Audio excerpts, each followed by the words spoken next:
PEGI 18. Hi everyone, my name's Alex Hutchinson, Creative Director on Far Cry 4. I'm Mark Thompson, I'm the Narrative Director on Far Cry 4. Nice to meet you. Nice to meet you as well, and welcome to Karat, our new fictional location. So in Far Cry 4, you step into the shoes of AJ Gale, who is returning to the country of his birth, initially just to scatter his mother's ashes before he gets caught up in what's essentially a civil war. Karat is a fictional place based somewhere in the Himalayas, inspired by places like Nepal and Bhutan, and a bunch of countries from that part of the world. So looking out there, you know, one of the core things of any open world game, that sort of excitement and mystique and hope of an open world is, you know, what is all that smoke coming from? You know, what temples are out there? What secret locations? So we've peppered the world with different places to find, all of them filled with loot and secrets and collectibles and all that good stuff. And of course, the open world of Far Cry is densely populated with a variety of different animals, beasts. And also that's some kind of yak. I don't even know what that animal was. Yak, I believe. Is it a yak? With next-gen fur. Next-gen fur, that's true. Individually modeled hairs. So you see here with with the eagle, you won't see it in this demo, but you can be attacked from above for the first time in a Far Cry game. So we've tried really to play with verticality, to have threats above and below you. And obviously you can still get involved in the ecosystem of the animals and hunt. And you can throw bait now. Yes, to attract animals. And stuff like the eagle stealing the barrel of the goat. Like, it isn't scripted, that's just what happens at the intersection of those two different AI systems talking to each other. The goal being that every player tells themselves a different story, that they get different surprises, that they have a different story to tell their buddies when they come to work the next day or go back to school or whatever. So there are a bunch of new tools in Far Cry 4, one of which you'll see here is the grapple. We wanted to make something that allowed you to clamber over those annoying cliffs you sometimes came across in Far Cry 3, and something that would also lean into the much more vertical, much more sort of mountainous regions we were building in this game. And that was a pretty simple example, but the level designers get pretty crafty with the setup. We have these areas we're calling adventure zones in the new game, which will take you to places like temples, which you can see from afar, and force you to use the grapple in sort of really interesting and different ways.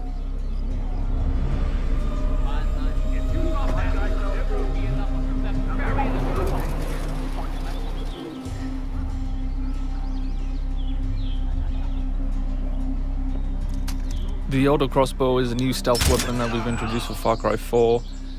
It adds a little more versatility than the bow did in Far Cry 3. Obviously it sacrifices the long range for rapid fire, but it's still a super useful stealth weapon.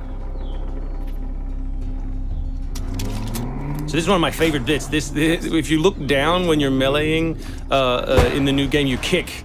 So you can do all kinds of fun setups such as that. Kicking things is hilarious. I expect people around the world to be kicking rocks, explosive barrels, dead bodies, come November.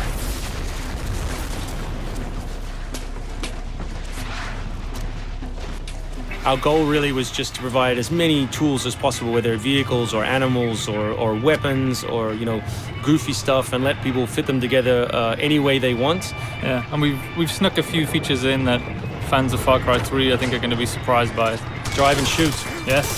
So drive and shoot, obviously it's a bit frustrating to be chasing someone forever and have to sort of drive in front of them, pull over and wait for them to get out. So now in the vehicles you can drive and shoot with any one-handed weapon.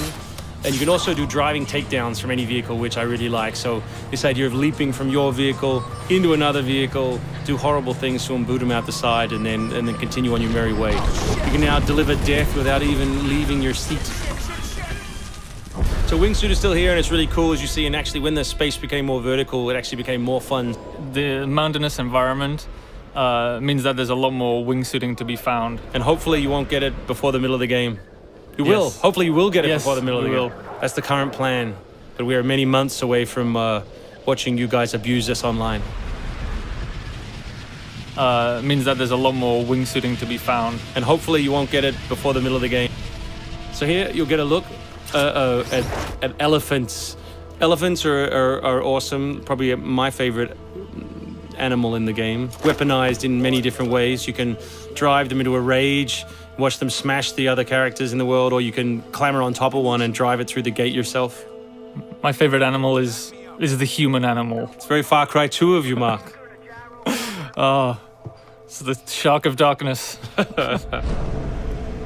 So co-op is a massive part of the new game. It's one of our big ways of opening up the open world and letting you play any way you want. So basically, when you ask your buddy to join, all the solo missions turn off, and you're left with all of the open world toy, the outposts, the fortresses, the towers, all the quests to play any way you want.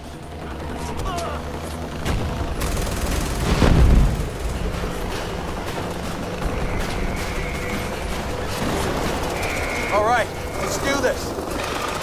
What do you think of the Buzzer, Mark, which is a small one-man helicopter? It's very red.